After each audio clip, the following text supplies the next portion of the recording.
Listo, nosotros venimos de un proceso que es el tema del concepto, ¿listo? Es decir, acabamos de terminar lo que fue la etapa de investigación. Se supone que ya deberíamos haber llegado a la definición del problema y esa definición del problema, además de arrojarnos todos los detalles y conclusiones de la situación en contexto, desde las tres dimensiones en las que se debería mover un problema, que son el usuario, el mercado y la tecnología, pues también nos ha arrojado cuál es la identificación de las necesidades del cliente, clasificadas obviamente en las cinco grandes familias, los atributos de diseño clasificados en las cuatro grandes familias, y la metodología del árbol de objetivos que pues para lo que sirve es para poder identificar el grado de importancia de unos objetivos a alcanzar por el producto sobre otros. Y la conclusión de ese método pues también me ha arrojado ya características orientadas a la forma y a la función del objeto que vamos a crear y que pues responde, digamos, a esa problemática extraída del contexto en el que está el cliente, ¿sí? Extraída por el cliente en el contexto en el que se encuentra el cliente como tal. Con esas conclusiones, pues iniciamos lo que es la etapa creativa con la creación del concepto de proyecto, que fue lo que vimos la clase pasada. Recuerden los tres tipos de concepto que hay. Está el concepto de proyecto, que es la idea netamente estructurada, ¿sí? Que me dice o que define cuál es el producto, o por lo menos define la ausencia de un producto que sirva para, es decir, que tenga unas determinadas funciones. También ese concepto estructurado debería decirme qué forma tiene o darme un acercamiento acerca de la forma que tiene el producto, de los materiales de los cuales va a estar hecho ese producto, de la tecnología que va a utilizar ese producto, de quién lo usa, cómo lo usa y en qué contexto se utiliza ese producto. Digamos de la... A ver, creo que me escapan algunas características allí, pero bueno, en general, digamos, todo lo relacionado a la estructura del concepto es básicamente la descripción de esos atributos tangibles e intangibles de la propuesta, pero sobre todo también debería esa información estar orientada a establecer el valor agregado del producto, es decir, el factor de innovación, el factor diferencial que va a hacer que una persona pueda ver ese producto como un objeto de deseo que resuelve su situación, problema o su necesidad específica.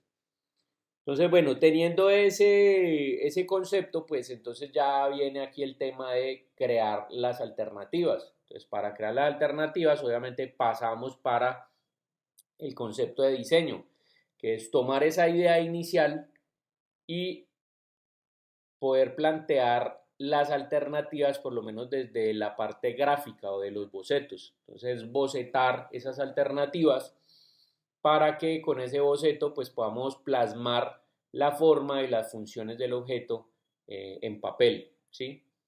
Y finalmente, pues como en papel todo funciona, pues entonces necesitamos llevar a cabo esas ideas que tenemos en el papel y que partieron de ese concepto de proyecto, pasarlas del concepto de diseño al concepto de producto, es decir, a hacer maquetas, a hacer modelos, a hacer prototipos que nos lleven a entender mejor la propuesta. Es decir, todo eso que tenía en papel y que funcionaba, bueno, vamos ahora a hacerlo realidad, llevarlo a un prototipo para poder evaluar las funciones estéticas y las funciones, bueno, mecánicas o físicas, pues dependiendo obviamente de lo que estemos haciendo, que son las que nos van a permitir pasar luego a la producción, ¿listo? Es decir, poder tener claro cómo va a funcionar el objeto, poder tener claro cuál es la forma que va a tener el objeto, cómo va a lucir, cómo va a estar estructurado, es decir, qué partes va a tener, de qué materiales va a estar hecho, cómo voy a lograr esos acabados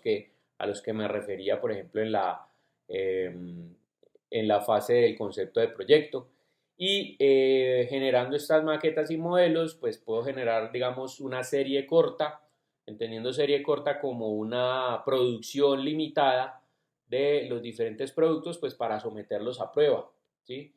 Entonces, a través de un grupo focal, por ejemplo, traigo gente y los reúno y digo, mire, tengo este producto, pruébenlo, empiecen a hacer esas pruebas de uso y tal, y después denme sugerencias sobre qué se debería mejorar o qué definitivamente no debería ir dentro del proyecto o qué es lo que más les gusta del proyecto, pues para continuar, digamos, como los desarrollos en la etapa final de ese, por lo menos de la parte de concepto del producto, antes de pasar a la etapa productiva.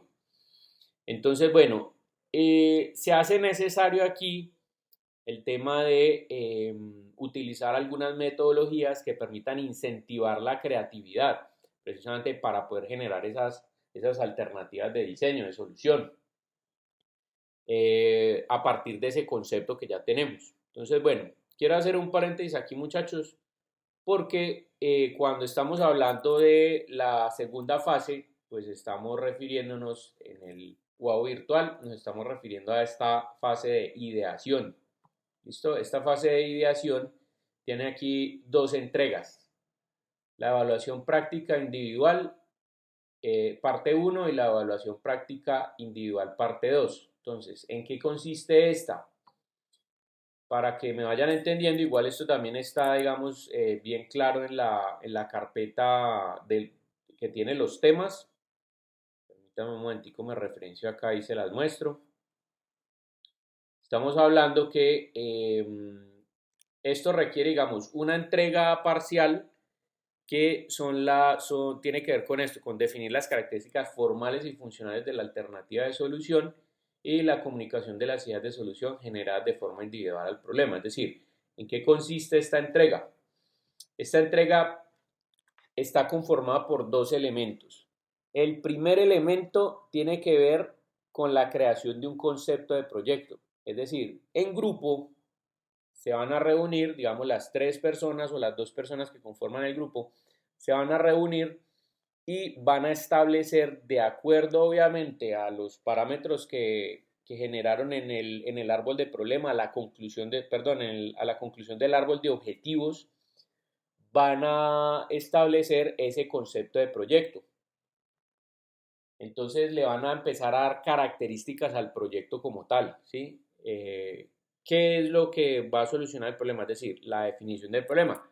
Basándome un poquito, permítame un segundo, les muestro aquí en la última presentación que vimos el día martes, ¿sí? Esta es la estructura que debería tener el concepto de proyecto, ¿sí? Definición del producto, deberían proponer algunos materiales, debería proponer alguna forma, propuesta de acabados, establecer cuáles son las funciones que va a tener o que va a cumplir ese objeto, cuál es la tecnología de funcionamiento que va a permitir que esas funciones se den, propuesta de uso, es decir, cómo se usa, quién lo utiliza, dónde se utiliza y cuál es el valor agregado de ese producto. ¿Listo? Entonces, básense en esta presentación para crear ese párrafo que tiene, que da el concepto de proyecto. ¿Listo? Les voy a poner un ejemplo aquí, les voy a mostrar un ejemplo rapidito de un concepto de proyecto. Permítanme un segundo, yo lo busco por acá. Mire, por aquí les voy a mostrar. Mire, esto es, por ejemplo, un concepto de proyecto. Esto es el ejemplo de un concepto de proyecto. Mire, póngale cuidado acá. Concepto, se trata de una estufa. Mire que ahí ya vamos a ir corroborando, digamos, detalles aquí con la presentación como tal. Un momentico, yo abro esta.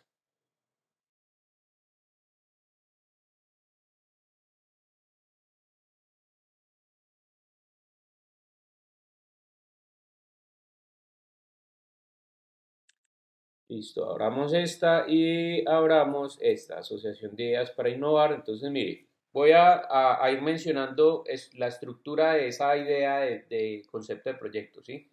Definición de producto. Se trata de una estufa fabricada con material vitrocerámico. Entonces, aquí estoy hablando propuesta de materiales. De alta resistencia al impacto y los rayones. Esto tiene que ver con las características que permiten que funcione, ¿sí? En términos de propuesta de uso, que incorpora tecnología de calor por inducción electromagnética. Mire, tecnología de funcionamiento. Interfaz táctil y conectividad domótica. Eso también hace parte de la tecnología de funcionamiento. De forma plana, propuesta formal, con características modulables, propuesta formal, para personas que disfrutan de la actividad de cocinar en casa. Entonces, propuesta de uso y definición de usuario, es decir, quiénes la utilizan, definición del contexto, en casa, con el beneficio de poder mantener los alimentos calientes durante la cena. Mire que ahí estamos hablando del valor agregado del producto, ya que su tamaño y eficiencia de funcionamiento la hace muy flexible para llevarla a donde sea. Todo eso es valor agregado. ¿Listo? Entonces mire que ahí en ese parrafito básicamente se estructuró una información como concepto de proyecto que define el producto y sus características en términos formales, funcionales y de tecnología de funcionamiento. Y a su vez también el contexto y el usuario, el tipo de usuario y cómo lo utiliza.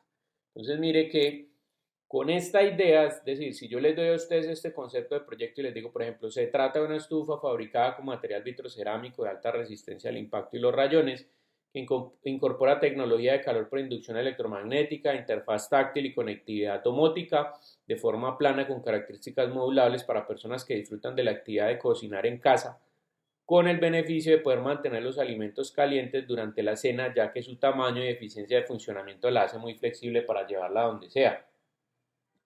Entonces, cuando yo les establezco a ustedes esto, eh, ya con esa idea, cada uno de ustedes podría pensar cómo es la estufa que quiere diseñar, ¿sí? Con esa idea específica. Esto es equiparándolo con, ¿se acuerdan cuando yo les decía el primer ejercicio de diseño que decíamos acá?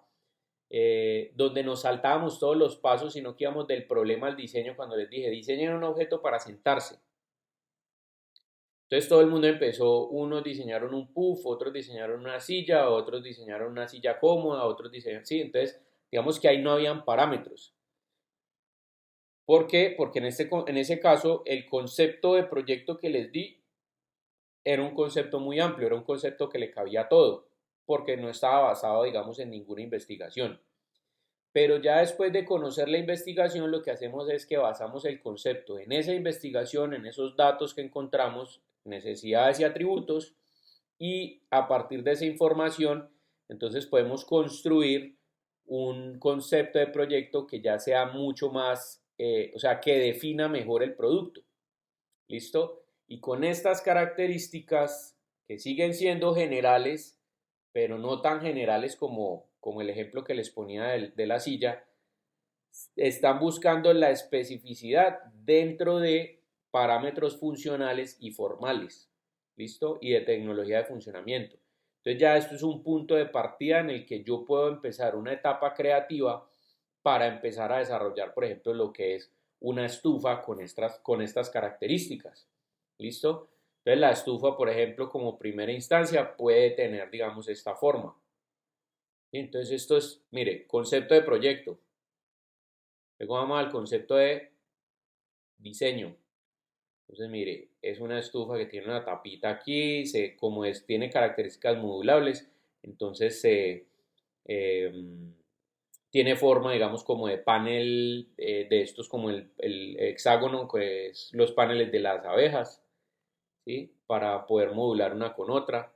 Tengo otra propuesta aquí que es el mismo producto, pero se modula de una forma diferente, entonces estoy mirando que se conecta, por ejemplo, una al lado de la otra, que está conformada por el material vitrocerámico, una pantalla, ¿sí? Una pantalla táctil, una base pues que permite como que todo esté unido.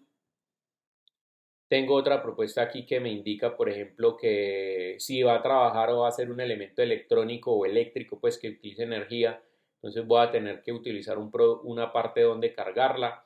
Entonces, por ejemplo, mientras no se está utilizando, entonces la puedo colgar en la pared y mientras está reposando en la pared se puede ir cargando. Sí, aquí tiene como un área donde se calienta y esta es el área táctil para poder cuadrar, digamos, la temperatura, cuánto tiempo está prendida, etcétera, etcétera.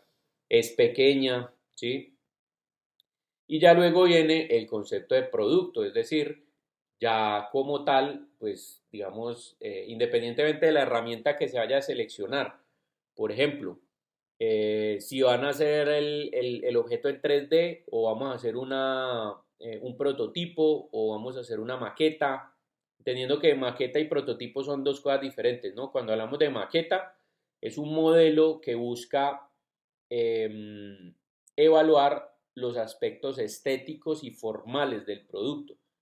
Es decir, la maqueta como tal es un dummy, no tiene funciones, sino que me está dando una idea de cuál es el tamaño, cuál es la forma, cuáles son los acabados, los colores, ¿sí? Es decir, los aspectos formales estéticos del producto. Y el prototipo sí tiene aspectos funcionales. Entonces, el prototipo no necesariamente tiene que tener todos los elementos estéticos, porque podría no tenerlos y solamente digamos, listo, voy a hacer un prototipo del panel, del panel táctil para saber cómo funciona. Entonces solamente es esta partecita y eso puede ser un prototipo. ¿Listo? Así como puede ser un prototipo entero de la estufa como tal, funcional completamente, que evalúe pues los aspectos no solamente estéticos, sino también, por ejemplo, los elementos funcionales o de tecnología de funcionamiento, ¿sí? Para corregir detalles en los procesos mecánicos o en, digamos, en los mecanismos como tal, o en los procesos eléctricos o electrónicos, o dependiendo obviamente de la tecnología que trabaja. Entonces, bueno, mire que ahí están los tres tipos de conceptos, ¿sí? Concepto de proyecto, que es la idea. Esta la hace en grupal. Luego viene el concepto de diseño, que esto ya es un trabajo individual, es decir, cuando ya los tres integrantes del grupo establecieron la idea, van a trabajar cada uno en generar la propuesta de diseño. ¿Listo? O sea, de llevar esa idea de concepto de proyecto a bocetos, ¿sí? ¿Cómo sería la idea? ¿Qué forma tendría? ¿Qué tamaño tendría? Bueno, todas las características en relación, digamos, a la forma y a lo que se imagina de cómo funcionaría. Y finalmente, en una etapa posterior, en una etapa más adelante, entonces entraremos a explicarlo como concepto de producto, es decir, ya pensaremos como en un modelo 3D o de pronto en un boceto mucho más específico, ¿sí? Que me dé la idea de, por ejemplo, qué materiales se utiliza, es decir, con colorcito, ya con apariencia y ese tipo de cosas. Les voy a mostrar ahora también unas páginas web donde ustedes se pueden basar, por ejemplo, para hacer esos bocetos, si es que de pronto no comprenden o no saben pues manejar como eh, aplicaciones o software de modelado tridimensional y todo lo demás. Entonces mire que aquí ya puedo ver las diferentes funciones, por ejemplo aquí tengo como una pantalla, tengo como digamos el objeto colgado en la pared mientras está cargando, tengo un despiece pues muy esquemático de las diferentes partes. Esta es como la parte de seguridad, esta es la parte electrónica y esta es la parte digamos del chasis y el riel pues como para cargarla, ¿sí? Cómo viene empacada, digamos, cómo es la relación con el usuario en términos de tamaño, cómo la puedo modular, o bueno, cuáles son sus medidas generales, ¿listo? Por ejemplo, cómo está hecho cada uno de los elementos o qué considera cada uno de los elementos. Bueno, hay varias cosas, pues esto es de un trabajo que más adelante les voy a mostrar y les voy a explicar en qué consiste, pero esa es como una idea central. Entonces, bueno, les estaba explicando que precisamente en esta segunda parte tenemos la evaluación práctica individual y la evaluación práctica individual parte 2. Esta primera parte consiste en que como grupo establezcan el concepto de proyecto y generen una alternativa de solución por cada integrante. ¿Listo? Entonces, el concepto de proyecto lo hacen los tres integrantes del grupo o la pareja que integra el grupo. Y luego, con la idea ya establecida, cada uno de ustedes va a crear una alternativa de solución. Bien, luego, cuando ya tenemos esas alternativas creadas, lo que vamos a hacer es compararlas. ¿Para qué? Con una metodología que vamos a ver más adelante, vamos a compararlas para poder establecer cuál de las tres cumple de acuerdo a criterios que ustedes mismos seleccionen, pues cuál es la más viable, ¿listo? La que responde mejor a la necesidad específica, a la problemática, y eso lo vamos a hacer aplicando una metodología, entonces esa va a ser la entrega 2. ¿Listo? Con la conclusión de esa metodología, luego lo que vamos a hacer es detectar obviamente oportunidades de mejorar esa idea inicial y entonces lo que vamos a hacer es ya encaminar, o sea, como de las 3 alternativas que hay, identificar qué es lo bueno en cada una de las 3, en que hay una que sobresale de las otras 2, entonces con las características de las 3, como que unirlas y hacer una evolución de esa alternativa que ya es la que nos va a acompañar hasta el final del curso. ¿Listo? Eso es a grosso modo lo que vamos a hacer, entonces para que tengan claro más o menos qué vamos a hacer en estas 2 partes. Y los elementos a entregar, tanto de la parte 1 como de la parte 2, son los que encuentran en esta carpeta, en este elemento que se llama generación de alternativas. Listo, mírelo, aquí está. En grupo, Profe, ¿eso para redactar cuándo es? el concepto es para el 13 de abril, o sea, el concepto de proyecto, la idea redactada es para el 13 de abril. ¿Listo? Ese es un parrafito Y el cortico. concepto de diseño. El concepto de diseño es para el 18 de abril. Ok, ¿Listo? gracias. Y estamos hablando de el método, la aplicación del método de selección de alternativas para el 22 de abril. ¿Listo? Digamos que eso es rápido porque la verdad es que no es un elemento muy extenso ni nada. Ahora, de acuerdo, digamos, a la sugerencia que me dio Juan ahora sobre poder recalcular algunas fechas a ver si hay para fines de semana, digamos que estas son las propuestas iniciales, pero voy a ver la posibilidad de si se pueden alargar un poquito. O sea, no les garantizo nada, pero voy a ver si se puede la posibilidad de alargarlas un poquito. ¿Listo? Para que Profe, puedan una hacer pregunta. Ajá. Para este Semana Santa, ¿nosotros tenemos alguna clase con usted? No, no, señor. Pues lo que yo tengo entendido es que la universidad da la Semana Santa. Eso es lo que yo tengo entendido, pues, o Sí, por lo sino menos así es que en el pregrado. en la otra materia que yo estoy haciendo, sí nos dan una clase en la Semana Santa, que es el Sí, sí, miércoles, creo. pero sí, es decir, si hay clase formal como tal, es decir, está aquí en la plataforma, No, creo que es sincrónica. correcto, o sea, aparece aquí. Sí, sí Sí, está sí, programada, esa. digamos, acá como un encuentro virtual. Sí, creo que sí. Listo, bueno, yo tengo la duda, o sea, lo que yo sé es que, por ejemplo, en el pregrado dan la semana completa. Ahora, pues el hecho de que toque dar la clase o no, pues yo no tengo ningún problema en dar la clase porque pues en Semana Santa no hay ningún lío. Me refiero a que en teoría la Semana Santa empieza o los festivos empiezan el jueves, viernes, ¿no? Son esos dos. Lo que quiere decir que el martes podría ser la clase a la que te refieres. Sin embargo, muchachos, vamos a hacer una cosa. Voy a preguntarle mañana al coordinador allá en la universidad y dependiendo de lo que él me diga, entonces yo les escribo un correo para que ustedes estén atentos. ¿Listo? A ver si vemos o no vemos clase el martes. ¿Listo? Entonces, para salir de dudas, porque la verdad es que yo pensé que no había, pero si me dices que de pronto en otro curso les dijeron que sí, pues voy a preguntar, ¿sí? Entonces les mando un correo el día de mañana informándoles acerca del tema, a ver si nos vemos el martes o no. ¿Listo? Y ahí salimos de dudas. Profe, Igual pero esa igual nosotros, clase, nosotros en sí, tema dime, estamos John. bien, ¿no? Vamos al día. Sí, sí, sí, correcto. Entonces, esa era mi acotación que justo iba a hacer cuando estabas hablando. Y es el tema de que como nosotros vamos bien al día, podríamos tomar esa clase, digamos, como una clase de revisión, ¿sí? Como una clase de asesoría para todos.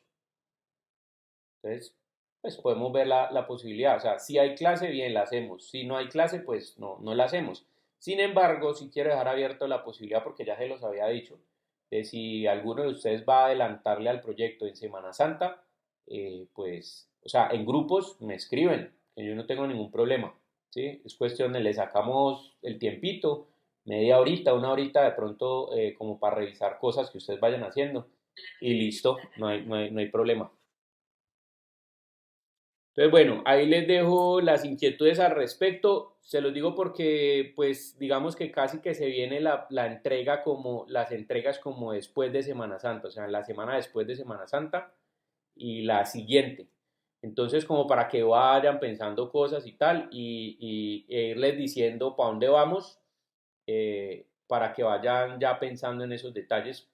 No sé si desarrollando, pero por lo menos sí pensándolos y se vayan programando, digamos, en términos de fechas. ¿Listo? Entonces ahí les dejo la inquietud. Igual cualquier pregunta que tengan, me escriben al correo que con mucho gusto yo ya les saco el tiempito. Bueno, entonces continuando aquí con el tema de la generación de alternativas, pues ya sabemos más o menos para dónde vamos. O sea, en este momento vamos a empezar a construir el concepto de proyecto y una vez tengamos la alternativa de la idea, por lo menos redactada, pues entonces viene el trabajo de que cada uno de ustedes genere esas alternativas. Entonces les decía que para generar esas alternativas hay un tema y es que yo debería aplicar estrategias creativas que me permitan incentivar la creatividad. ¿Sí? Entonces vamos a hablar inicialmente de qué es la creatividad, de cómo hay algunas estrategias creativas que sirven para incentivar esa creatividad, porque a veces cuando uno está diseñando, digamos, vienen los bloqueos, ¿no? Entonces yo arranco a diseñar y me siento a diseñar y no me sale ninguna idea. Entonces yo empiezo a pensar como, ¿será que es que yo no soy creativo o esta no es mi hora creativa o esta no es mi hora productiva o qué será lo que me pasa? Entonces no necesariamente es eso, no necesariamente hay personas que sean más creativas que otras, sino que hay personas que de pronto eh, incentivan más la creatividad que otras y eso es, o sea, todos tenemos las mismas capacidades, pero tal vez no todos las explotamos de la misma manera. Bien, entonces eso es lo que vamos a ver acá para que ustedes entiendan algunas metodologías que les pueden ayudar a incentivar la creatividad para generar esas alternativas de solución. Entonces, bueno, quiero empezar con esta frase de Einstein que decía, la creatividad es más importante que el conocimiento. Esta es una frase que es muy sencilla, pero que tiene una profundidad bastante honda, porque cuando hablamos de creatividad y de conocimiento, pues estamos hablando de dos conceptos eh, que pues no necesariamente van acompañados, pero uno depende del otro. Entonces hablamos que el conocimiento se ha generado a través de la creatividad, es decir, la misma creatividad del ser humano es lo que lo ha llevado a investigar para poder establecer el porqué de las cosas. Entonces, la creatividad, sí, como esa sensación de estar constantemente queriéndolo saber todo, pues se va alimentando de la investigación. Entonces es importante entender que muchos de los procesos creativos arrancan con lo que nosotros ya conocemos. Entonces, obviamente, para poder entender una situación o para poder proponer una solución a una problemática, pues yo tengo que entender el problema. Y eso es lo que me va a llevar a ser más creativo, ¿sí? A incentivar el ejercicio creativo. Entonces, digamos que en este caso la creatividad es la que genera el conocimiento, pero a la vez, cuando yo tengo el conocimiento, cuando ya he generado conocimiento, pues ese me sirve como punto de partida para poder seguir inventando cosas. Entonces, eso es lo importante en el proceso creativo. Entonces, bueno, ¿qué es la creatividad? Creatividad es la capacidad de crear, pues de allí viene la palabra creatividad. Si uno la divide, pues como que esa primera raíz que es crea, pues viene de la palabra crear, de producir cosas nuevas, cosas valiosas, de producir conocimiento. Sí, es la capacidad de un cerebro para llegar a conclusiones nuevas y resolver problemas en una forma original. Pues no tiene mucho sentido que, digamos, vayamos ante una situación problema, vayamos a dar respuesta a esa situación, pues con un producto que no sea creativo, con un producto que no sea innovador, porque primero, pues no va a solucionar, digamos, en gran medida la necesidad específica. Y segundo, pues porque si no es innovadora, pues no va a llamar la atención de las personas y por ende, pues no va a funcionar como una idea de negocio. Entonces aquí hay algo bien importante y es lo que hablamos del factor de innovación. Si la creatividad permite que ese factor clave de innovación o ese valor agregado que tenga el producto sea notable, sea realmente notable y sea lo que hace que se convierta, que ese objeto que estamos creando se convierta en un objeto de deseo que resuelve las necesidades de las personas. Entonces la creatividad es la generación de nuevas ideas o conceptos o de nuevas asociaciones entre ideas y conceptos conocidos, de acuerdo, por ejemplo, a lo que digamos la clase que la asociación de conceptos para crear objetos, ¿sí? El ejemplo que les daba con el tema, digamos, de los celulares, que los celulares asociaban dos necesidades, que era la de comunicación y luego la de portabilizar esa comunicación. Pero luego, en la medida de que fue avanzando la tecnología, fueron también asociando otras características, como por ejemplo la necesidad de retratar momentos, entonces vincularon una cámara fotográfica, la necesidad de capturar un momento de la vida diaria. Entonces, esa cámara ya no solamente tomaba fotos, sino que grababa video y audio. La necesidad, por ejemplo, de conectarse a Internet y de mantener, digamos, eh, todas las herramientas de búsqueda que tenemos y todas las herramientas para compartir contenido con nuestros amigos, con nuestros familiares, ¿sí? Es decir, el acceso a redes sociales, a todo ese tipo de cosas. Entonces, mire que son asociaciones de ideas que cuando yo las estoy uniendo, pues están haciendo que el objeto tenga un valor agregado mucho más grande, más interesante, y eso es precisamente el tema creativo, o sea, se van explorando la creatividad va explorando cada vez más el objeto y va haciendo que sea mucho más innovador. Entonces, pues, ¿en qué consiste el tema de la creatividad como conclusión? Pues en que habitualmente podamos producir a través de esos objetos soluciones originales. Esa definición de creatividad es de este libro, se encuentra en este libro que se llama Hacia una pedagogía de la creatividad de estos autores y bueno, ahí está pues como toda la parte por si lo quieren buscar en algún momento. Una de las partes más importantes del proceso creativo es la asociación de conceptos y variables totalmente divergentes y no lineales, es decir, atreverse a pensar distinto. ¿Qué quiere decir esto? Que el proceso creativo no es un proceso lineal. Cuando me refiero a lineal es que ustedes saben, por ejemplo, como cuando uno está haciendo una cuenta, ¿sí? Yo me gano, por ejemplo, X cantidad de plata en el mes y al final del mes, después de haber pagado recibos del agua, de la energía, del gas, de, qué sé yo, la matrícula del niño, el mercado, bueno, todos los gastos del mes, al final yo sé más o menos cuánta plata me va a quedar. Eso es un proceso lineal, ¿sí? Es un proceso lineal porque siempre sabe uno cuáles son los gastos que uno tiene que pagar, que ir pagando a lo largo del mes y uno sabe que en ese orden de ideas, pues si uno está ganando menos de lo que gasta, pues ya sabe para dónde va, ¿sí? Se va a quebrar. Pero si uno gana más de lo que gasta, pues obviamente le va a quedar ahí una platica al final del mes para un ahorro. Entonces digamos que eso se entiende como un proceso lineal, ¿sí? Un proceso en el que yo puedo sacar conclusiones desde el primer día en que lo inicio. Pero la creatividad no tiene un proceso lineal, es un proceso divergente. ¿Por qué? Porque precisamente las ideas se alimentan de conocimiento y de diferentes cosas que van pasando. Entonces, como las ideas se vienen alimentando de diferentes ramas y de diferentes elementos, yo sé dónde inicio, pero no sé dónde voy a terminar. ¿Sí? Para una propuesta de diseño, por ejemplo, ustedes tienen como punto de inicio la investigación que hicieron. Pero en qué van a terminar, nadie sabe en qué va a terminar. O sea, nadie sabe, o sea, podrían definir que van a terminar, digamos, en una casa temporal, sí, pero qué características va a tener esa casa, qué forma va a tener esa casa, qué tecnología va a utilizar esa casa, cómo van a hacer los materiales de esa casa y los acabados de esa casa. Eso en este momento no lo saben. ¿Por qué? Porque esos detalles de la propuesta pues van a ser alimentados poco a poco en la medida en que ustedes vayan avanzando con la propuesta y vayan resolviendo, digamos, todas esas características de diseño. Entonces, por eso se habla que la creatividad es un proceso totalmente divergente, ¿sí? Porque todas esas variables hacen que yo pueda tomar caminos diferentes y basar mi solución en alguna de esas variables. Entonces, lo importante es que todo proceso creativo comienza haciéndose esta pregunta, ¿qué tal si? ¿Sí? Porque es la probabilidad o la posibilidad de poder dar solución a una problemática a partir de un estado del arte, de algo que conocemos.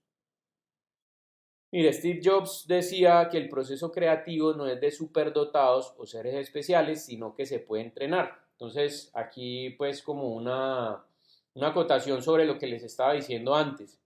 A veces nosotros como seres humanos creemos que hay personas que tienen o nacieron con talento creativo. Sí, como que, uy, esta persona es muy creativa y de pronto yo no soy tan creativo. Entonces, realmente en cuanto al tema de creatividad, pues como ya habíamos visto, la creatividad, digamos, se alimenta del conocimiento. Entonces, si nosotros no estamos en la constante búsqueda de conocimiento para resolver nuestras situaciones diarias o para, digamos, cultivar nuestra inteligencia y lo que sea, pues eso es lo que va a hacer que seamos menos creativos. ¿Listo? Entonces, en este caso, y partiendo de esta premisa que dice Steve Jobs, o que decía Steve Jobs, pues nosotros lo que podemos hacer es entrenar la creatividad, ¿sí? Para poder tener diferentes metodologías que nos permitan dar soluciones originales o innovadoras a los problemas que constantemente tenemos. Esto a nivel, digamos, de ingeniería se da por lo menos con algunas estrategias creativas como el uso de las matemáticas. Muchos de ustedes de pronto se preguntarán, bueno, ¿y uno por qué en ingeniería, cuando uno está estudiando ingeniería, ve tantas matemáticas? Uno ve casi como 5 o 6 semestres donde las materias básicas, las materias de núcleo común, son pura matemática, ¿sí? Entonces ven cálculo de no sé cuántas variables, física, ven trigonometría, ven termodinámica, ven, ¿no? Bueno, un montón de cosas que es puros cálculos matemáticos y que tiene puros elementos de fórmulas matemáticas y de todo ese tipo de cosas. Bueno, resulta que es que las matemáticas son conocidas como estrategias creativas. ¿Listo? ¿Por qué? Porque las matemáticas y precisamente el componente en ingeniería en matemáticas es tan alto, es porque eso les crea a ustedes el hábito de que cuando tengan una situación problema puedan ser creativos a la hora de dar respuesta, dar solución a eso. Entonces, cuando ustedes ven muchas matemáticas, lo que están haciendo de manera implícita es ir cultivando al cerebro a través de una estrategia creativa, a ser mucho más creativo, a poder entender que para una problemática no hay una única solución, sino que yo puedo tener 10, 20, 50, 70 soluciones diferentes. ¿Listo? Eso es lo mismo que promueve las matemáticas, ¿sí? Cuando usted tiene un problema de matemáticas y le dicen aquí despeje X, hay diferentes vías por las cuales usted puede despejar X. Entonces, lo importante es llegar a través de todos esos métodos que usted conoce y cómo los está aplicando de manera creativa, llegar a una solución que es precisamente despejar X. ¿Listo? Entonces, vamos a ver algunas metodologías que buscan precisamente cuestionar la forma en cómo pensamos. Entonces, estas son algunas. Bueno, partiendo del hecho que cuando nosotros estamos generando innovación, pues detrás de la generación de innovación hay un proceso creativo. Hay que entender que hay dos tipos de innovación.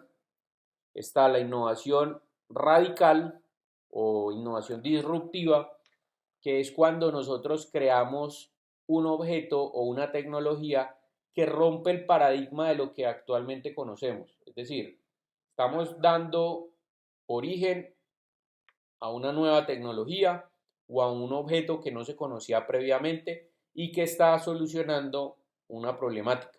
¿Listo? Entonces, por ejemplo,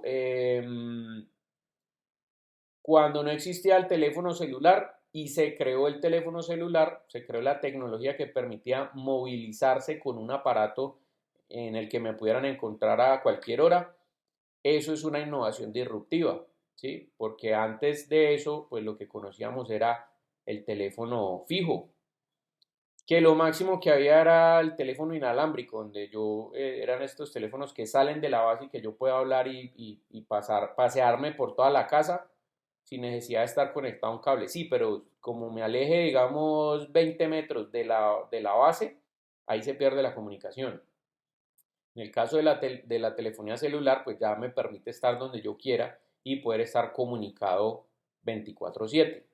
¿Listo? Entonces eso es una innovación radical porque se creó una nueva tecnología que revolucionó al mundo y pues que hoy en día, digamos, ha modificado bastante el tema de las comunicaciones. Pero también existe la innovación incremental. Y la innovación incremental básicamente lo que busca es que los objetos que ya conocemos evolucionen con los avances tecnológicos. ¿Listo? Entonces, por ejemplo, cuando yo, digamos, tengo un iPhone y ese iPhone tiene unas características, ¿listo? De memoria, de pantalla, de cámaras, de rapidez en la conectividad de Wi-Fi o a la red, digamos, de telefonía móvil. Y sale una nueva versión de ese mismo teléfono donde la pantalla es mejor porque tiene más colores o porque los negros son más profundos, tiene mejor resolución en la cámara. Sí, eso son innovaciones incrementales. Es decir, el producto nuevo o la nueva versión del producto hace lo mismo que su predecesora, lo que pasa es que lo hace de manera mucho más eficaz y eficiente por un tema de avances en la tecnología. ¿Sí? Cuando cambian un procesador, entonces hace lo mismo que el anterior, lo que pasa es que el nuevo hace las tareas de pronto un poco más rápido o las hace un poco más de forma eficaz. Entonces, partiendo de esos dos tipos de innovación, radical e incremental, pues existen diferentes metodologías que buscan cómo cuestionar la forma en cómo pensamos y cómo podemos llegar a esos dos tipos de innovación. Estos son 4 métodos de muchísimos que hay. Un momentico, yo veo cómo estoy de batería. No, todavía estoy bien. Estos son 4 métodos de muchísimos que hay, ¿sí? Realmente digamos que cuando uno va a buscar estrategias creativas para incentivar la creatividad, eh, casi que podríamos decir que cada país tiene como sus propias versiones, ¿sí? En Japón tienen bastantes metodologías que permiten incentivar la creatividad, por allá en Alemania también, en Estados Unidos, aquí en Colombia incluso también podría uno hablar de que uno se da sus mañas pues como para pensar creativamente, porque aquí la gente es muy recursiva, ¿listo? Entonces, esos son estrategias o metodologías que buscan cuestionar precisamente la forma en cómo resolvemos situaciones. Particularmente nosotros vamos a ver estas 4 que se utilizan mucho dentro del ámbito de lo que es el design thinking, ¿sí? De esto que es como el diseño pensado. Está la ingeniería inversa, que lo pueden encontrar en internet, o sea, pueden encontrar mucha más información si buscan los conceptos en inglés, ¿listo? Ingeniería inversa, el pensamiento lateral, la lluvia de ideas y el método Scamper. Digamos que de aquí ustedes conocen algunas, entonces pues no quiero ahondar mucho particularmente en el tema de la ingeniería inversa ni en la lluvia de ideas, sin embargo en estas dos sí vamos a hacer como alto para ver ciertos detalles. Bueno, vamos a ver primero la ingeniería inversa. ¿Alguno de ustedes sabe qué es ingeniería inversa o ha escuchado el término? O ingeniería reversa también se conoce.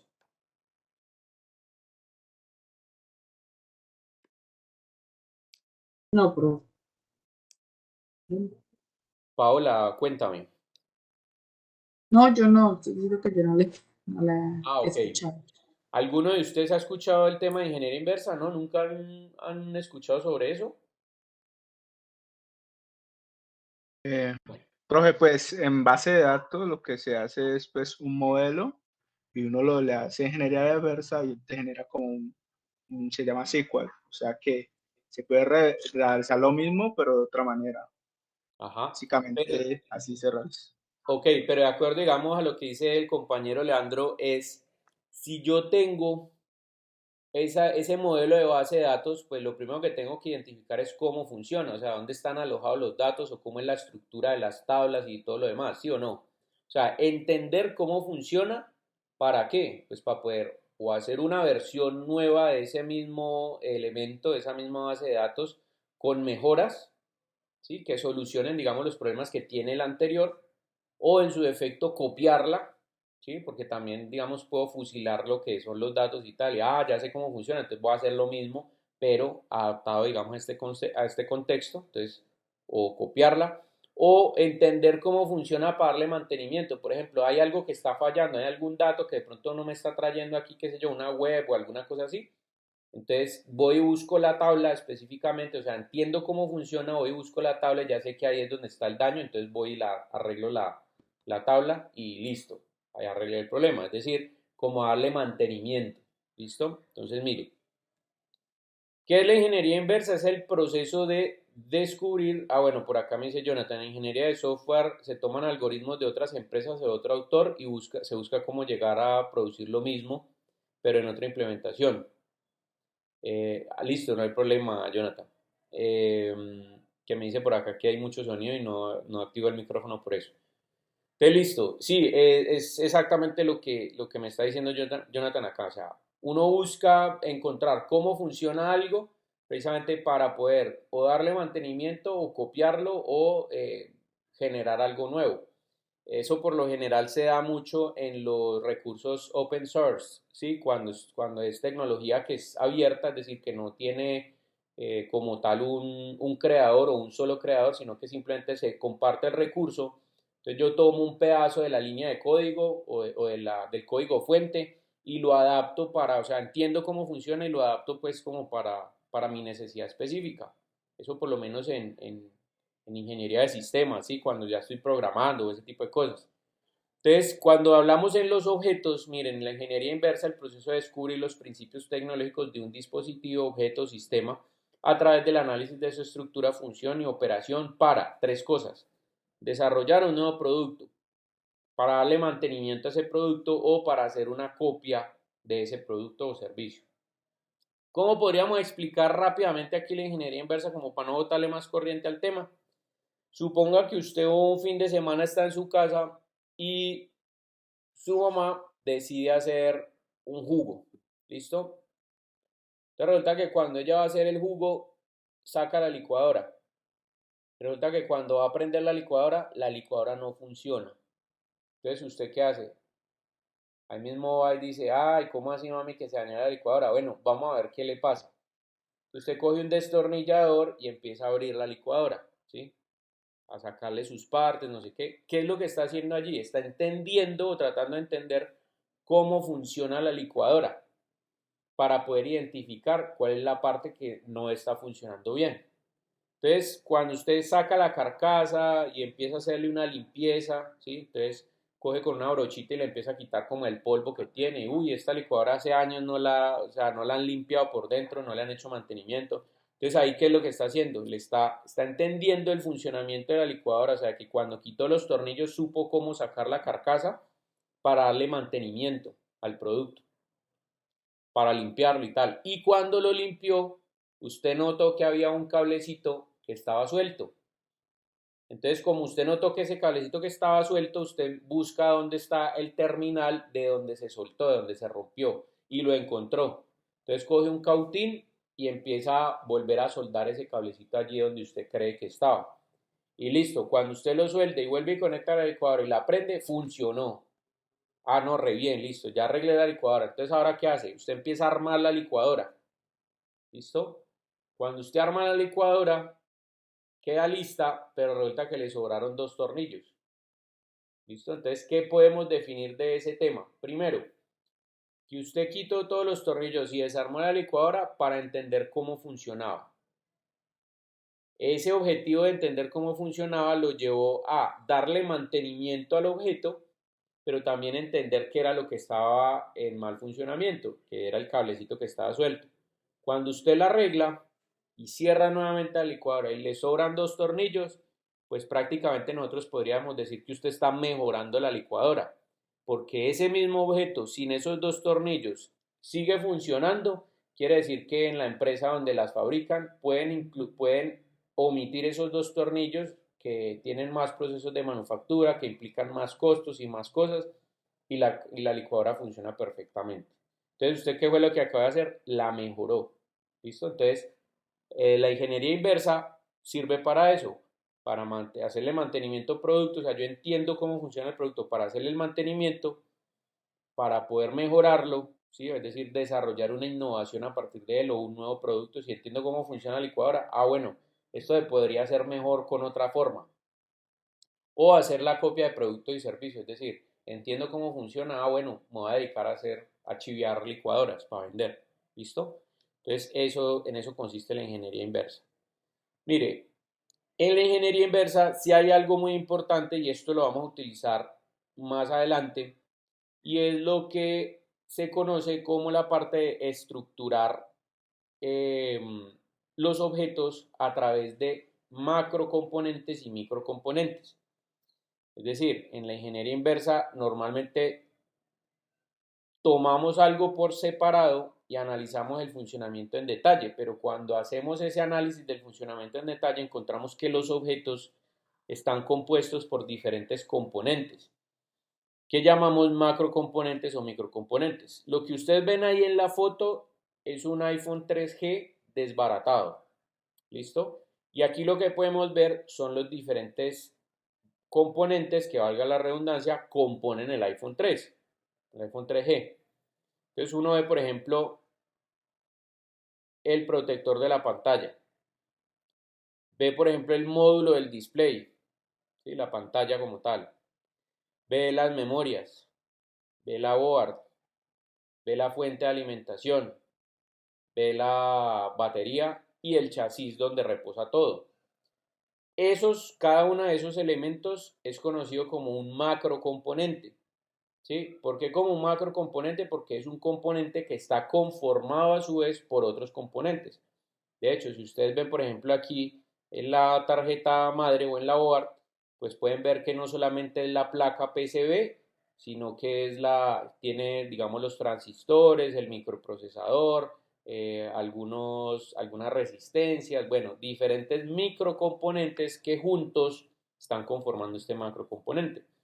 Lo mismo que el chasis tiene una parte metálica, tiene unos elementos plásticos, tiene unos tornillos, tiene diferentes cosas que hacen que sea como un objeto que tiene una identidad propia, es decir, como el macroelemento, pero también está conformado por elementos micro, que quiere decir que cada uno de esos elementicos tuvo que haber sido producido para poder unidos conformar esta parte. Entonces, eso es importante porque eso nos va a servir más adelante cuando veamos una metodología que se llama análisis funcional. ¿Listo? Mire, otra forma de producir o de hacer ingeniería inversa es con nuevas tecnologías. Por lo menos hoy en día está muy a la vanguardia el tema del escaneo tridimensional. Eso que ustedes ven ahí es un escáner tridimensional que me permite, es un brazo y que está conectado, digamos, a una unidad de datos, a un procesador, a un computador, que cuando yo abro un programa y empiezo a proyectar con esta luz, aquí, esta figura, lo que está haciendo el escáner es precisamente identificando cómo es la forma de esta figura y la está construyendo aquí en el software 3D.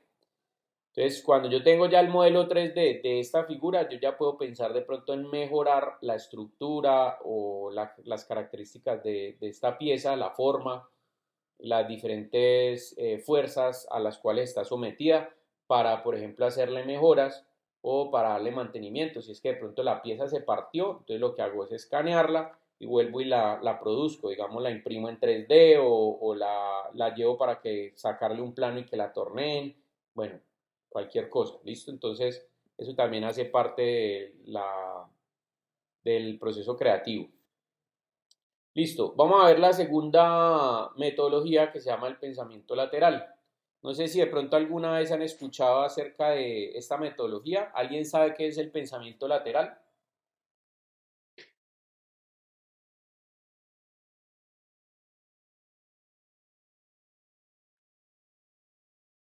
Bueno, no es como algo tan conocido realmente, pero de pronto en alguna parte hayan escuchado hablar de esto. Entonces, les comento, el término de pensamiento lateral inicialmente fue propuesto por este señor que se llama Edward de Bono. Y él buscaba con el pensamiento lateral representar todos esos caminos alternativos pues, que uno no está acostumbrado a tomar al momento de encontrar una solución a un problema.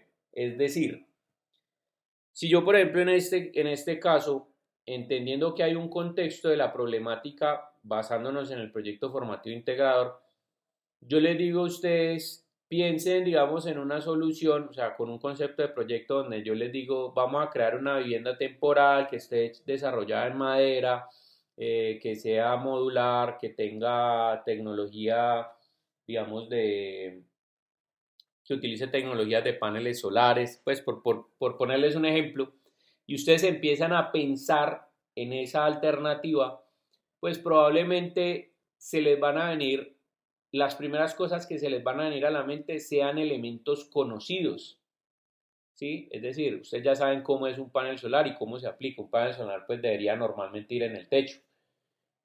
¿Cómo es una vivienda modular? Pues que tenga una forma que permita que con otros elementos del mismo tipo, ¿sí? Con otros, valga la redundancia, módulos de su mismo tipo, pues se puedan encajar unos con otros para poder crear diferentes formas, ¿sí? Al estilo de lo que es un Lego.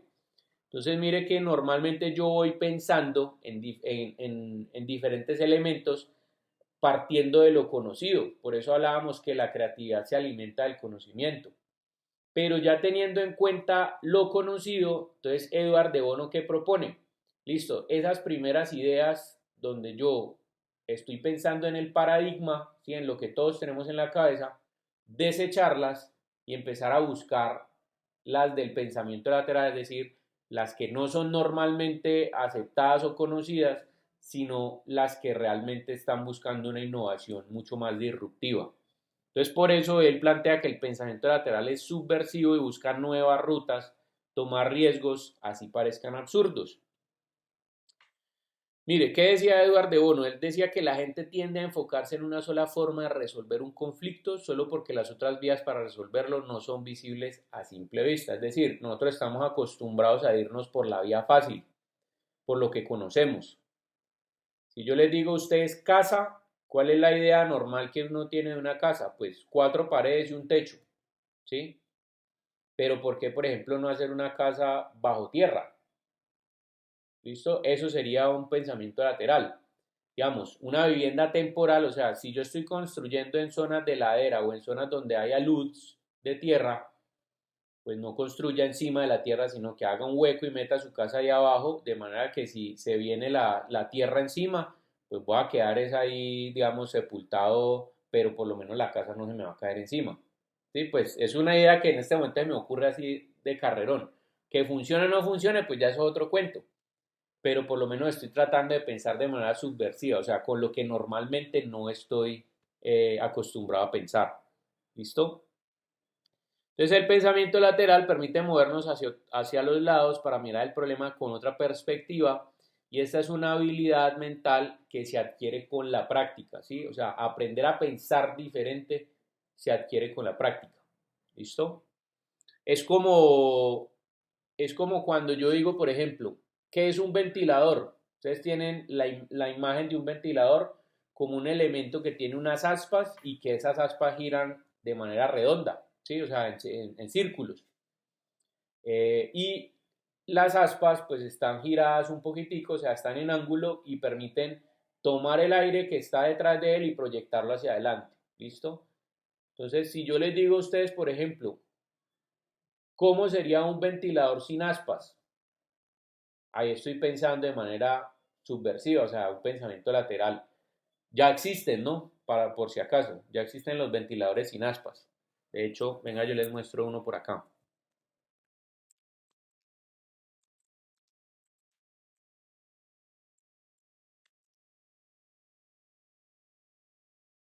Sí, vea, estos son los ventiladores sin aspas, que los crea una empresa que se llama Dyson, una empresa alemana. Bueno, por ahí les dejo la inquietud de la tecnología de funcionamiento y todo lo demás. Por aquí hay alguna cosa pues que explica cómo funciona. Utiliza un principio aerodinámico que utilizan las alas de los aviones para poder producir el viento. Entonces, esto tiene unos beneficios adicionales y es que el ventilador produce menos ruido, es decir, de hecho no hace ruido. Pues en términos de seguridad, obviamente es mucho más seguro porque como no tiene aspas, entonces uno le puede meter la mano en lo que sea y no va a perder un dedo. Y también lo otro es que, pues, como elemento de diseño también es muy bonito, ¿no? Entonces permite, pues, que sea mucho más bonito. Entonces, bueno, mire, esto es por lo menos pensar en una innovación, a pesar de que el ventilador ya existe, pues es reformular el ventilador como un nuevo elemento que puede ser tener una innovación radical, ¿listo? A lo que estamos acostumbrados. En eso consiste precisamente el tema del pensamiento lateral. Entonces, bueno, cerrando el paréntesis allí del ejemplo del ventilador, el pensamiento lateral se subdivide en otras técnicas que son las que me permiten incentivar la creatividad cuando las aplico.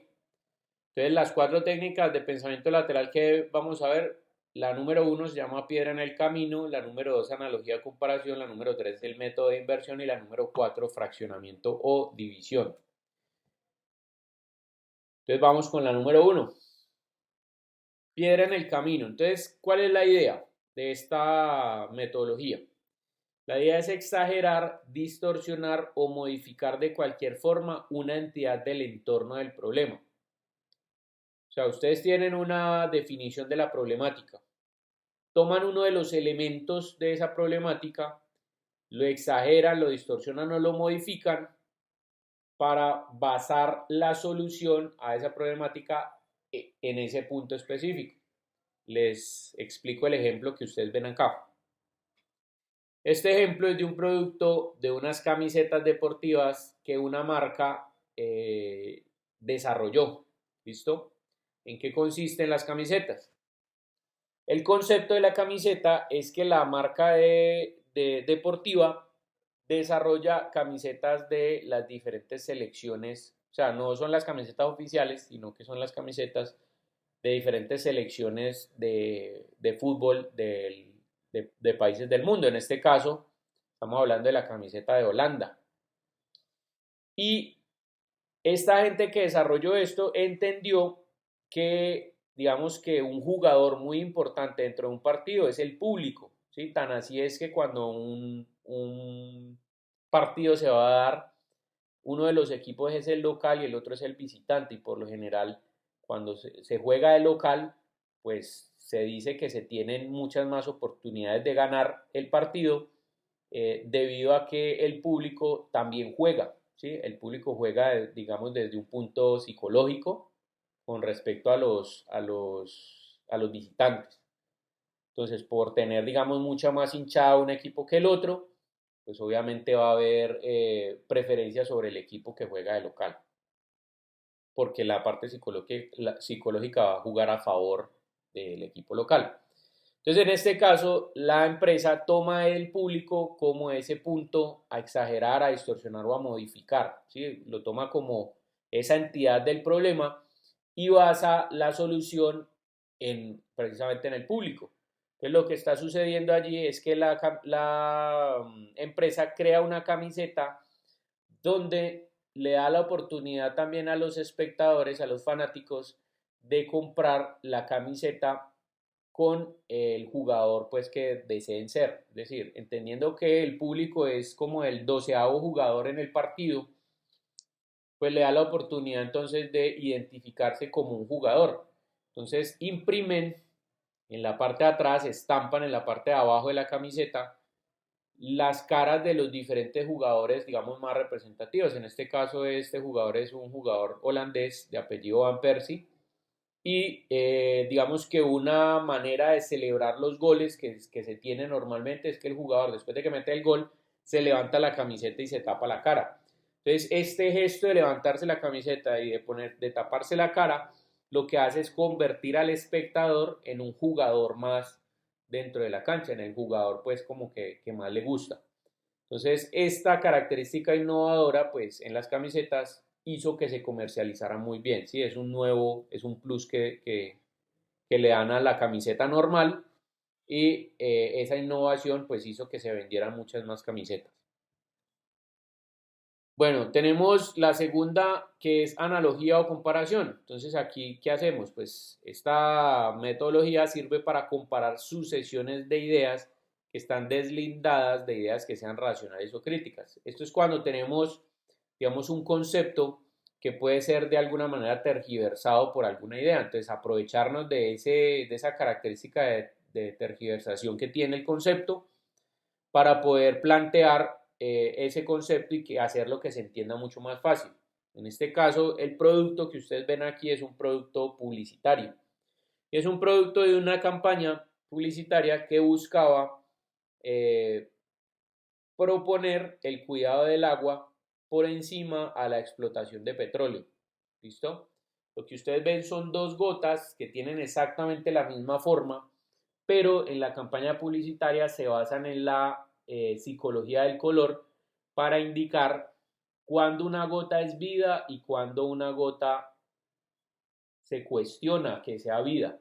Pues en el caso de una gota de color negro, que es como la explotación, digamos, del petróleo, se cuestiona la vida, ¿sí? ¿Por qué? Porque el medio ambiente sufre mucho con la explotación de petróleo.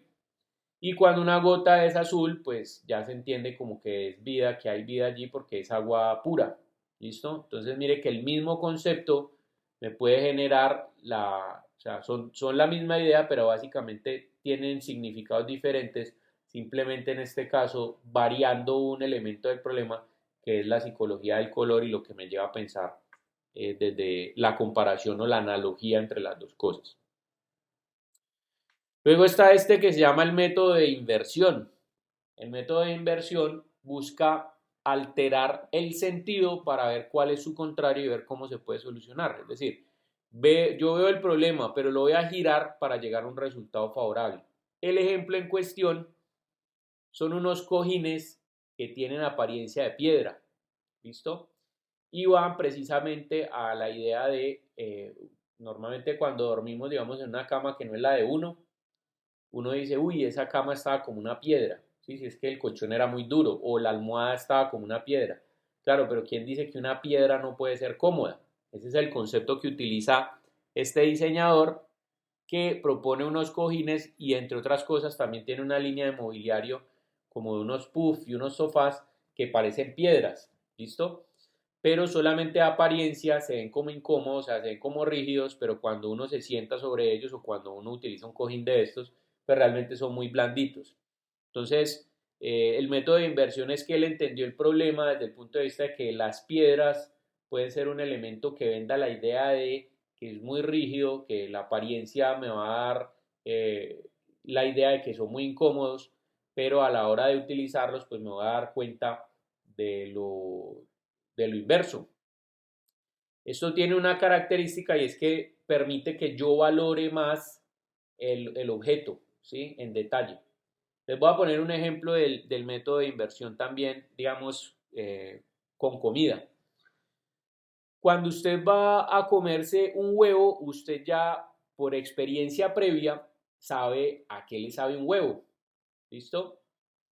Entonces usted sabe a qué le sabe la yema, usted sabe a qué le sabe, digamos, la clara, dependiendo también cómo esté preparado, si está preparado con salchicha o si está preparado, digamos, solamente con sal o revueltos o pochados o bueno, de las diferentes formas en las que se pueden preparar un huevo, digamos que hemos probado muchas y sabemos a qué sabe un huevo. Probablemente usted también conoce a qué sabe, digamos, un postre de maracuyá. Entonces el postre de maracuyá pues le sabe ácido, más o menos va a encontrar usted que maneja unas tonalidades amarillas, ¿sí? Como cremita, que pueden ser cremosos, que pueden ser dulces, que pueden ser, bueno, que esa combinación entre ácido y dulce es muy, muy rica, sobre todo pues como por el sabor del maracuyá y todo lo demás. Pero si yo, por ejemplo, en un restaurante al que usted vaya, usted me pide un postre de maracuyá y resulta que yo llego a la mesa y le traigo una cacerola con un huevo, usted va a encontrar allí en el método de inversión que yo utilicé una nueva forma, una nueva manera de apreciar ese postre. ¿Por qué? Porque si ese postre tiene una apariencia de huevo, usted se está imaginando que cuando usted lo corte y se lo meta a la boca, le va a saber esa huevo. Pero resulta que si usted lo corta y se lo mete a la boca y ese huevo le sabe esa maracuyá, entonces ahí usted va a poder apreciar mejor las características de ese postre. Porque usted está esperando el sabor a una cosa, pero realmente le da la vuelta. O sea, hay un método de inversión allí que le da la vuelta y hace que a usted le sepa, digamos, a maracuyá, que fue el postre que usted pidió. Entonces eso va a hacer que usted valore más la experiencia de comida. No sé si ustedes conocen aquí en Colombia, pues no sé si hayan ido, pues, pero por lo menos que conozcan un restaurante de aquí que se llama El Cielo, que es de un pelado Juan Carlos, bueno, no me acuerdo el apellido, él juega con esto, mucho con el tema del método de inversión y sobre todo el tema de la experiencia en la mesa. Entonces los postres, los platos que hace él tienen esa característica de que lucen de una forma pero saben de otra.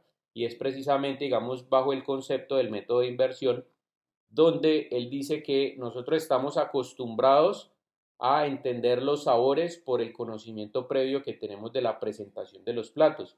Pero si esos platos cambian su presentación, ya el probar el postre o el probar la comida va a ser una completa experiencia porque yo me estoy imaginando que me va a saber alguna cosa y voy a poder tener mis sentidos mucho más orientados a poder detallar a qué sabe determinado plato cuando estoy esperando a que me sepa algo y realmente sabe otra cosa.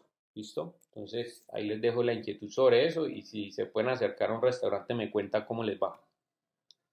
Bueno, número 3, fraccionamiento o división. Entonces es romper la sólida unidad de modelos de ideas, es decir, romper los paradigmas, sin importar que sean confusos en algunos puntos, para crear nuevas partes y fraccionar los mismos componentes. ¿Sí? Nosotros estamos acostumbrados a ver que, pues, que los niños obviamente no tienen ni pelos en el pecho ni nada. Entonces este producto básicamente va a eso, a romper esa sólida división que hay entre que un niño debe verse como un niño y un adulto se debe ver como un adulto, y en este caso se fusionan las dos cosas, donde se da la idea con una camiseta y un estampado, como si fuera la camiseta que estuviera mojada o transparente, de que el niño tiene un cuerpo de adulto. Entonces eso como que raya allí y hace que se vea obviamente diferente. Entonces esa técnica del fraccionamiento de división consiste en entender todos los componentes del problema y tomar uno que normalmente estemos acostumbrados a verlo de esa manera y simplemente cambiar su forma o sus parámetros por otros completamente diferentes para que llamen la atención. De allí es que se crea la innovación. ¿Listo? Bueno, no voy a ahondar mucho en el tema de la lluvia de ideas porque esta es una estrategia pues que nosotros conocemos mucho. ¿Qué es lo interesante de la lluvia de ideas? Pues que la lluvia de ideas es una metodología que se hace en grupo. Y por realizarse en grupo, pues tiene una característica especial y es que a veces cuando yo estoy solo, pues esas características podrían no surgir. ¿Por qué? Porque en la lluvia de ideas, mientras las personas están votando ideas, están generando ideas, las ideas que van generando mis compañeros pueden ser el inicio o el punto de partida de ideas innovadoras que no se me habrían ocurrido a mí antes si, número uno, si no las hubiera escuchado y número dos, pues si no las hubiera pensado porque precisamente no las escuché. Entonces esa es la característica, digamos, principal de la lluvia de ideas. Aquí lo importante es pues llevar un orden, anotar las ideas, empezar pues como el proceso sin que las ideas se repitan y una vez tengamos bastantes ideas anotadas y pues ya no hayan como ideas novedosas o ideas como diferentes a las anteriores, simplemente se da por terminado el ejercicio y se empiezan ya a analizar las diferentes ideas que se tengan apuntadas allí. Entonces también les recomiendo, digamos, cuando ya vayamos a hacer las alternativas, de pronto reúnanse. Después de que ya tengan su alternativa, reúnanse, miren qué ideas tienen los compañeros, coméntenselas, cuéntenselas entre ustedes y miren a ver a partir de las ideas de los compañeros qué puedo yo integrar como elementos de la idea de los compañeros a mi idea también, o inclusive cómo puedo generar cosas que de pronto no se parezcan a las ideas de mis compañeros. Bueno, está el método Scamper. Este método Scamper es un acrónimo, ¿no? Scamper, S-C-A-M-P-E-R, es una sigla donde cada uno de estas letras funciona, digamos, como una palabra. ¿Listo? Una palabra que se aplica, digamos, como metodología para incentivar la creatividad. Entonces, el método Scamper es una técnica que usa un conjunto de preguntas que deben responderse en torno a un problema u oportunidad con el fin de generar nuevas ideas. Entonces, el estímulo a la creatividad proviene de forzarse a responder esas preguntas que normalmente no se harían. Estas preguntas van a direccionar el pensamiento sobre un problema u oportunidad en un rumbo que generalmente va a generar nuevas ideas. Bueno, Scamper es sustituir, combinar, adaptar, multiplicar o magnificar, poner en otra situación o en otro uso, eliminar, reversar y reducir. Entonces vamos, por ejemplo, con la palabra sustituir. Entonces piense en sustituir parte de su producto o proceso por algo más. Pregunta, ¿qué puedo sustituir para lograr una mejora? ¿Cómo puedo sustituir el lugar, el tiempo, el material o las personas? Entonces no solamente son partes del producto, sino también ver al producto en otro contexto. ¿Listo? Este caso particular que utiliza en el método Scamper la palabra sustituir, pues es una tabla de patineta a la que se le quitaron las llantas y se pone en otro contexto, digamos, en una tienda de patinetas o en una tienda deportiva de artículos, digamos, de patinadores o este tipo de cosas, donde se le coloca una o se sustituyen las ruedas por una estructura y esto se convierte, digamos, en un banquito que puede ser un elemento decorativo de este tipo de tiendas. ¿Listo? Entonces allí se está generando a través del diseño adaptativo un nuevo producto. Este que es combinar, entonces piensen en combinar dos o más partes del producto para alcanzar un producto distinto o incrementar la sinergia entre esas partes que está combinando. Entonces pregunta, ¿qué materiales, características, procesos, personas, productos o componentes puedo combinar? ¿Dónde puedo construir sinergias? ¿Listo? Esto es un poquito lo que les decía del tema de combinar diferentes conceptos, como por ejemplo en el caso de los teléfonos celulares o en el caso de las impresoras multifuncionales o bueno, de diferentes cosas. Este producto que ustedes ven acá combina dos conceptos. Primero es el concepto de uso de los post-its, que son estas barritas de papeles que estamos acostumbrados en las que vamos anotando cosas para que no se nos olviden y las vamos pegando por ahí en el monitor o en otras partes. Y combina el concepto ecológico de la madera. Es decir, ustedes saben que el papel está desarrollado o está hecho en madera. O se saca de la madera, bueno, no todos, pero la gran mayoría, de las fibras de la madera como tal. Entonces, el concepto de este post-it es que cuando todas las hojitas están juntas, forman como si fuera un listón de madera. Y el concepto es que en la medida en que yo voy gastando papel, pues ese listón de madera se va acabando, ¿sí? Entonces es como un tema de conciencia que entre más papel esté gastando, pues más estoy afectando, digamos, la ecología, por lo menos desde el punto de vista del gasto de la madera. Entonces es como ser responsable con el gasto del papel. ¿Listo? Ese post-it que no los gaste por gastarlos, sino que realmente sea algo importante lo que tenga que escribir allí para no gastar tanta madera ni ir en contra, digamos, de la ecología desde ese punto de vista.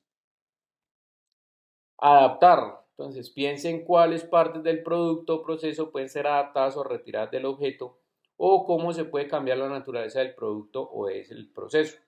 Pregunta, ¿qué parte del producto puedo cambiar? ¿Qué pasaría si cambio las características de un componente? ¿Listo? Entonces, mire, cuando yo entiendo cómo está compuesto o conformado un producto y entiendo cómo funciona, porque ese es mi paradigma, entonces pienso de qué manera puedo adaptar o cambiar algunas de esas partes del producto para hacerlo innovador. Esto que ustedes ven es un cubo Rubik, ¿listo? El cubo Rubik normal, pues es un cubo que si lo tomara, digamos, una persona invidente, no podría armarlo, porque obviamente como no tiene acceso a poder ver los colores, pues no lo va a poder ver. De la misma manera, si nosotros tomáramos a nosotros que no entendemos, por ejemplo, el lenguaje braille, ni tampoco tenemos tan desarrollado el sentido del tacto como para identificar el lenguaje braille, si nosotros tomáramos este cubo Rubik, se nos dificultaría muchísimo armarlo, porque todas las caras son blancas, pero tienen la identificación del nombre del color en lenguaje braille. Entonces sería muy difícil de armar por parte nuestra. ¿Listo? Entonces es el proceso de adaptación de un objeto que conocemos normalmente, pero está adaptado, en este caso, para invidentes. ¿Listo? Entonces aquí, ojo, entender cómo funciona el producto, ahí nos sirve un poquito el tema de la ingeniería inversa y luego lo que hago es adaptar algunos de los componentes como una forma diferente. Por ejemplo, digamos, conocen las licuadoras eh, bueno, que son como, Debatido. sí, que son como de mano, como de batidoras, estas. Que son para abajo. Estas son licuadoras que no tienen vaso, ¿sí? Es decir, es el mismo principio básico de una licuadora, lo único es que no tiene vaso, sino que licúa directamente sobre el vaso en el que ya yo voy a tomar la bebida o lo que esté haciendo. ¿Listo? Es una batidora o una licuadora de mano. Entonces hay algunas pues que tienen mayor potencia como para triturar y todo el rollo, pues por lo general la utilizan es como más para batidos, pero lo importante es que es como la forma diferente de ver un producto que estamos acostumbrados a ver con un vaso. ¿Listo? Entonces esto es una nueva forma o una adaptación a la forma normal que tiene o que estamos acostumbrados a ver de una licuadora. Entonces ahí pues puede ser también, o sea, cómo se adapta la forma de una licuadora si la licuadora no tiene un vaso, o sea, si reemplazo, por ejemplo, ese vaso por otra cosa. Bueno, viene la técnica de multiplicar o magnificar. Entonces aquí tomamos un elemento del problema y lo expandimos para convertirlo en el corazón de la solución. Entonces yo tengo todos los elementos de la problemática claros, tomo uno de ellos y lo magnifico y sobre ese elemento baso la solución. Obviamente aquí en este caso, en este ejemplo de las zapatillas deportivas Reebok, pues el elemento clave del problema es la suela.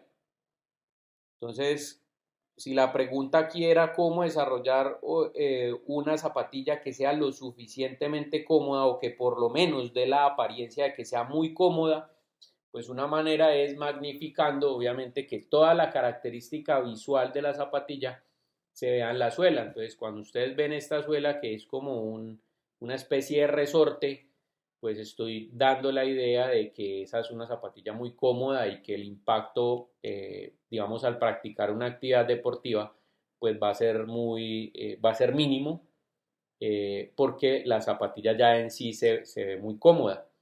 Y adicionalmente, pues se refuerza este concepto a través de la psicología del color. Entonces lo pongo en un color chillón cuando el resto del zapato es negro, para que resalte precisamente, ¿sí? Para que se magnifique obviamente esa característica y se pueda entender mucho más fácil. Entonces, mire, una cosa es la forma que me está dando la idea de que es muy cómoda y otra cosa es el color que está resaltando la parte del zapato como tal. Poner en otra situación u otro uso. Entonces, ¿cómo sería posible aplicar la solución a otro producto? ¿Se podría pensar otra forma de solucionar el producto o encontrar un nuevo mercado para el producto? Pregunta, ¿qué otra persona podría usarlo? Esto es una característica que muchas empresas hacen y a veces es que cuando se diseña un producto basado en una problemática y se lanza al mercado, puede que ese producto para ese problema específico, digamos, no dé un resultado, pero si se pone en otro contexto, a lo mejor sí se vende bien. ¿Listo? Este caso en particular es unas lámparas que tienen forma de armas. Pues a mí particularmente, o sea, no son de mi gusto, pero el concepto del desarrollo de esto es como que las armas normalmente se utilizan para quitar vida, y en este caso se utilizan para dar luz. ¿Listo? Entonces es como un concepto que me pone a las armas que son para un contexto, digamos, de defenderse o de pronto de atracar o de, bueno, cosas negativas en un impacto, digamos, positivo que es iluminar, ¿sí? Que la iluminación por lo general la relacionamos como con la vida. Entonces es también como poner en otra situación otro uso. Bueno, este es uno de los particulares, de los que particularmente utilizo bastante, y se llama eliminar. Entonces piense qué puede suceder si se eliminan varias partes del producto o proceso y considere qué se debe hacer en esta situación. Entonces, el estímulo a la creatividad proviene de precisamente entender cómo funciona un producto, el que normalmente conocemos, y luego eliminar una de sus partes e intentar resolver el producto sin esa parte. Entonces, ¿qué puede suceder si remuevo un componente o parte del conjunto? ¿De qué otra forma distinta a la forma habitual se puede solucionar el producto? El ejemplo concreto aquí es un reloj que, como ustedes ven, no tiene manecillas. Entonces utiliza una forma diferente para poder indicar qué hora es. Ahora, lo que yo entiendo es que aquí está el 12, aquí está el 11, lo que quiere decir que si yo pongo, digamos, como punto vertical la medición de la hora, si está el número 12 aquí arriba, pues son las 12, si está el número 11 aquí arriba, son las 11, y el recorrido, este piñoncito, pues va funcionando en este sentido, en el sentido horario, y lo que va a hacer es ir jalando la cadenita, así, lo que quiere decir que si el 11 está por aquí y el 12 está por acá, es decir, la cadenita está a la mitad, estaríamos hablando que son las 11:30. Lo que quiere decir que ahí más o menos son por ahí las 11:10, 11:15, ¿sí? Como por allí. Entonces, bueno, es una nueva forma de ver y simplemente eliminando, digamos, las manecillas, pues se logra obviamente el tema. En este caso, el tema de la eliminación, pues como les decía ahorita, se fuerza a la capacidad creativa a tener que resolver un problema cuando hace falta algo. Por ejemplo, si yo les digo a ustedes, ¿cómo sería un celular que no tenga pantalla? ¿Sí? ¿Cómo funcionaría o qué tipo de personas podrían utilizar, por ejemplo, un celular que no tenga pantalla? O sea, ¿cómo lo podrían manipular? ¿Cómo realizar una llamada, por ejemplo, con un celular que no tenga pantalla? Por voz. Por ejemplo, a través de comandos de voz. ¿Listo? Entonces, una persona invidente, pues que a la cual no le sirve nada la pantalla, porque por supuesto no va a poder manejar el celular a través de códigos o elementos que damos a través de la vista, que lo puede hacer, digamos, a través de la voz, o por ejemplo con un teclado en braille, también podría ser. ¿Listo? Entonces, si elimino un componente de lo que estamos acostumbrados a ver como la pantalla de un celular, pues tengo otra forma de resolverlo para interactuar con él. Entonces, en eso consiste el tema de eliminar. Esto es lo que fuerza, digamos, a la creatividad a poder generar nuevas alternativas innovadoras. Bueno, este reversar y reducir. Entonces, piense qué puede suceder si una parte del producto trabaja en el sentido contrario o en un orden diferente.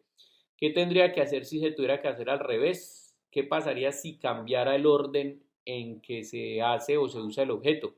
¿Cómo podría obtener un resultado distinto? Normalmente nosotros tenemos, digamos, algunos protocolos para utilizar diferentes cosas, ¿sí?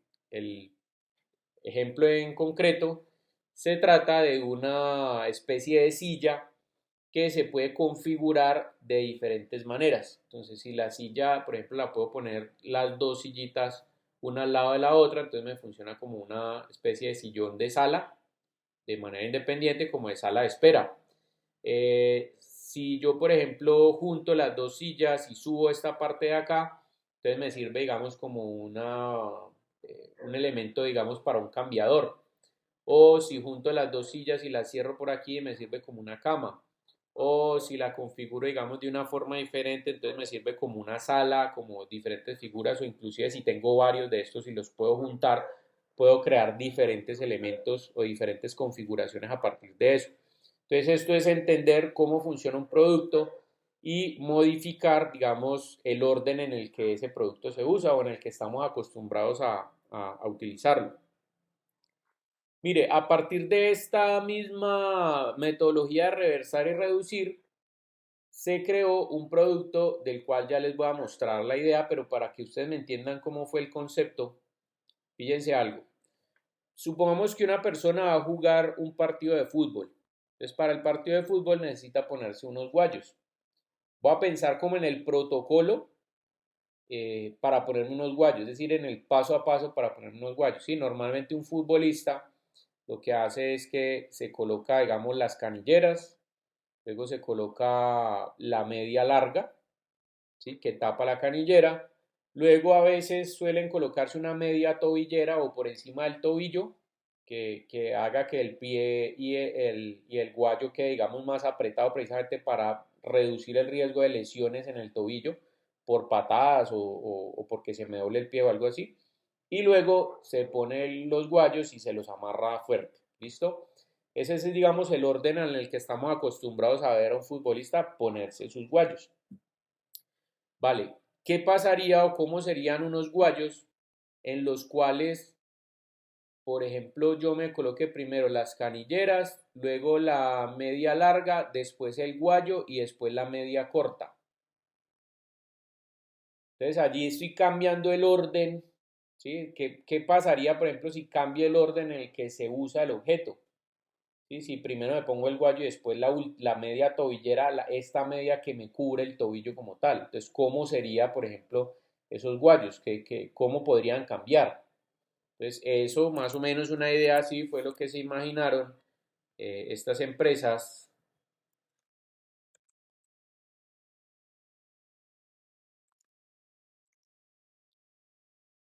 Y mire lo que sacaron. Estos guayitos, por ejemplo, Nike, que tienen incluida como una mediecita tobillera acá. Esto es una innovación incremental en unos guayos que pues tienen una media incluida y esa mediecita la generaron precisamente porque entendieron el proceso de que muchos futbolistas utilizan la media tobillera para protegerse el tobillo. Entonces, pues para que no tengan que colocarse una media adicional tobillera, pues ya de una vez la media viene incluida directamente en el guayo. ¿Listo? Entonces eso es una innovación que después de que la tuvo Nike, o bueno, no sé si fue Nike primero o fue Adidas, pero ya los dos la adoptaron. Sí, mire que este también tiene la mediecita ahí. Incluso mire que este la tiene más alta, como para las patadas de atrás y no sé qué. Bueno, por ejemplo, ahí está esa característica. ¿Listo? Entonces, entender cómo funciona el producto y cambiar el orden del uso, pues puede hacer que también se fuerce la creatividad a pensar de nuevo cómo es la forma del producto para responder a estas nuevas características. Bueno, esas son las estrategias creativas que vamos a ver. Espero pues que algunas de esas, si quieren más información, pues como les decía, pueden encontrar en internet a través de los nombres en inglés que están por acá. ¿Sí? Estos nombres en inglés. Y pueden buscar otros ejemplos y otras cosas que les ayudan a entender un poquito mejor cómo funciona cada una para poder aplicarle, digamos, en los métodos de creación de alternativas como tal. Entonces, bueno, muchachos, hasta ahí vamos a dejar lo concerniente a la parte de la teoría y ya de aquí para allá, pues se vienen las preguntas que ustedes tengan en relación a cómo van con la entrega, si requieren de pronto alguna asesoría aquí que le pueda servir de pronto como pregunta a un grupo, pero de asesoría a todos los demás por si de pronto no han pensado en algunas cosas que hay acá.